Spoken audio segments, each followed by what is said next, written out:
వారిలో సెలయర్లు ఏప్రిల్ 4. యెహోవా వీడు చూచునట్లు దయచేసి వీని కళ్ళను తెరవమని ఎలీషా ప్రార్థన చేసెను. 2 రాజులు 6:17. ప్రభువా, మేము చూసేందుకు గాను కళ్ళు తెరువు. ఇదే మన గురించి, ఇతరుల గురించి మనం చేయవలసిన ప్రార్థన. ఎందుకంటే ఎలీషాకు కనబడినట్లే మన చుట్టూ ఉన్న ప్రపంచం కూడా దేవుని అశ్వాలతోనూ రథాలతోనూ నిండి ఉంది. మనల్ని మహిమాన్వితమైన విజయాల్లోకి నడిపించడానికి ఎదురు చూస్తున్నాయి ఇవన్నీ. కాబట్టి ఇలా మన కళ్ళు తెరవబడినప్పుడు మన జీవితంలోని సంఘటనలన్నీ ప్రాముఖ్యత గలవైనా లేనివైనా మన ఆత్మల పాలిట రథాలని మనం చూడగలుగుతాం. మనకి సంభవించేది ఏదైనా సరే అది మనల్ని ఉన్నత పరిస్థితికి మోసుకు వెళ్ళే రథమని గ్రహించి అలా స్వీకరించినట్లయితే నిజంగానే అది మన పాలిట రథమవుతుంది. అలా కాని పక్షంలో చిన్న చిన్న సమస్యలు కూడా మనల్ని భూమిలోకి అనగద్రొక్కే రథచక్రాలు అవుతాయి. వాటిని ఎలా ఉపయోగించుకోవాలన్నది మన మీదే ఆధారపడి ఉంది.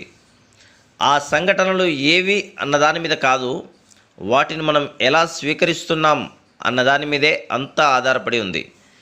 మనం క్రింద పడిపోయి వాటి క్రిందికి వెళ్తే మన మీదుగా వెళ్ళిపోయి మనల్ని అట్టడుగుకి తొక్కేస్తాయి. అలా కాక విజయ వాహనాలుగా వాటిని భావించి వాటిని అధిరోహిస్తే మనల్ని అవి విజయోత్సాహంతో ముందుకి పైకి తీసుకెళ్ళిపోతాయి. అవే దేవుని రథాలవుతాయి. చప్పగా చల్లారిపోయి కూలబడ్డ ఆత్మ కోసం దేవుడు ఏమీ చేయలేడు. అందుకే శత్రువు చేసే మొదటి పని ఏమిటంటే మన వ్యక్తిగత జీవితాల్లో కానీ మన సంఘాల్లో కానీ నిరాశ నిస్పృహలను రేకెత్తించి కూలబడేలా చేస్తాడు. ఉత్సాహం లేని సైన్యం యుద్ధానికి వెళుతూ తప్పకుండా ఓడిపోతామనుకుంటూనే వెళ్తారు. ఈ మధ్య ఒక మిషనరీ స్త్రీ అంది, కేవలం ఆవిడ ఆత్మ కృంగిపోవడం వల్లనే ఆవిడ ఆసుపత్రిలో చేరవలసి వచ్చిందని. ఆవిడ ఆత్మతో పాటు శరీరం కూడా నీరసించిపోయిందట. మన ఆత్మలపై శత్రువు చేసే దాడుల గురించి అప్రమత్తతతో ఉంటూ వాటిని ఎదుర్కొనే విధానాలను నేర్చుకొని ఉండాలి.